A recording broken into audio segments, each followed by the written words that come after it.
Welcome back to Resensi. Nassim Taleb, penulis buku bestseller yang bertajuk Black Swan, menjelaskan keberhasilan sejati adalah keluar dari lomba balap tikus untuk mengatur kegiatan sendiri demi kedamaian jiwa. Sejak revolusi agrikultur sekitar 8.000 tahun sebelum Masehi, umat manusia dipaksa untuk terdomestikasi ke ladang-ladang mereka. Revolusi industri bukannya membebaskan manusia dari domestikasi pertanian dan peternakan, justru makin membelenggunya ke dalam sebuah ruangan yang bernama kantor. 9 jam selama 5 hari seminggu hingga pensiun atau bahkan mati, umat manusia hidup untuk bekerja, menghasilkan uang, kemudian membelanjakan uang tersebut demi melanjutkan hidup. Tidak ada satu pakar keuangan yang sarannya berlaku untuk setiap individu atau bahkan satu generasi di suatu kelompok masyarakat. Sama seperti kesehatan, keuangan, setiap individu memiliki penyakitnya sendiri-sendiri sehingga memerlukan penanganan yang berbeda-beda pula. Karena setiap orang memiliki latar belakang yang berbeda-beda sehingga menghasilkan keputusan finansial yang berbeda-beda pula. Saya meramu 20 bab pembahasan Morgan Housel dalam bukunya yang berjudul The Psychology of Money menjadi 8 kiat psikologi keuangan. Pertama, rendah hati. Bahwa di luar keahlian individu, ingatlah ada latar belakang sosial dan pengaruh keberuntungan dan kegagalan di luar kendali. Seahli apapun Anda tidak akan mengerjakan satu karya pun seorang diri. Bahkan, jika Anda pekerja ide, Anda membutuhkan buku yang ditulis oleh orang lain agar Anda dapat berkreasi. Anda membutuhkan perangkat digital yang diciptakan oleh orang lain untuk mengkomunikasikan dan mempublikasikan karya Anda. Rasulullah SAW bersabda, terdapat 3 tahap ilmu pengetahuan. Tahap pertama membuatmu bangga.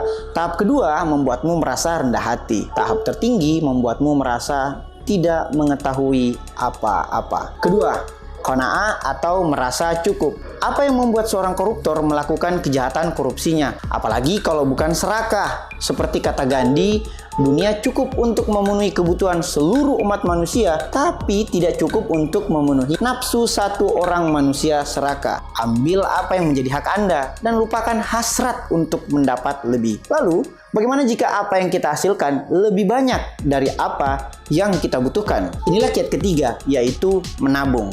Jika merujuk pada pembagian pendapatan dan pengeluaran dari perencana keuangan, baik dalam buku Make It Happen maupun buku Financial Planner lainnya, maka 40% pendapatan diperuntukkan untuk kebutuhan hidup, 30% untuk iuran atau cicilan, 20% untuk investasi atau tabungan, dan 10% untuk sedekah, edukasi, dan hiburan. Upayakan 20% pendapatan Anda diperuntukkan untuk investasi masa depan, baik itu dalam bentuk tabungan di bank, saham, emas, deposito, usaha, atau jenis-jenis investasi lainnya. Keempat, istiqomah atau konsistenlah dalam melakukan habit-habit yang baik. Sebagaimana kata James Clear dalam bukunya yang berjudul Atomic Habit, 1% penambahan kebaikan setiap hari membuat Anda menjadi 37% pribadi yang lebih baik dalam setahun. Misalnya dalam habit hemat, pastikanlah bahwa apa yang Anda dapatkan hari ini lebih banyak dari apa yang Anda keluarkan. Seberapa kecil pun selisih pendapatan Anda hari ini, tabunglah untuk masa depan yang dipenuhi ketidakpastian. Kelima, pahamilah bahwa unggul atau menjadi kaya berbeda dengan bertahan atau tetap kaya. Dunia penuh dengan orang-orang yang tampil sederhana tapi sebenarnya memiliki kekayaan. Di saat yang bersamaan, dunia juga dipenuhi dengan orang-orang yang tampil kaya, namun sebenarnya hampir bangkrut. Karena kekayaan yang dimiliki oleh pemilik kekayaan atau wealth sesungguhnya adalah apa yang Anda tak lihat. Berbeda dengan kaya atau rich atau tampil kaya, merupakan sesuatu yang dapat Anda lihat karena memang disengaja untuk ditampilkan. Keenam, berinovasilah. Temukan biaya keberhasilan dan bersiaplah membayarnya. Junjung tinggi ruang untuk kesalahan, karena kesalahan adalah pelajaran yang berharga. Yang paling salah adalah jika kita tidak berani mencoba di satu sisi atau mengulangi kesalahan yang sama di sisi yang lain. George Soros pernah berkata, George Soros ini seorang pakar investasi saham. Bukan soal benar atau salah yang penting, melainkan berapa banyak uang yang Anda dapatkan kalau Anda benar dan berapa banyak uang yang hilang kalau Anda salah. Ketujuh, kendali atas waktu adalah dividen terbesar yang bisa diberikan uang atau kita sebut sebagai kemerdekaan. Namun yang menjebak masyarakat industri adalah rasa hausnya terhadap uang sehingga menyanyiakan waktu hidupnya.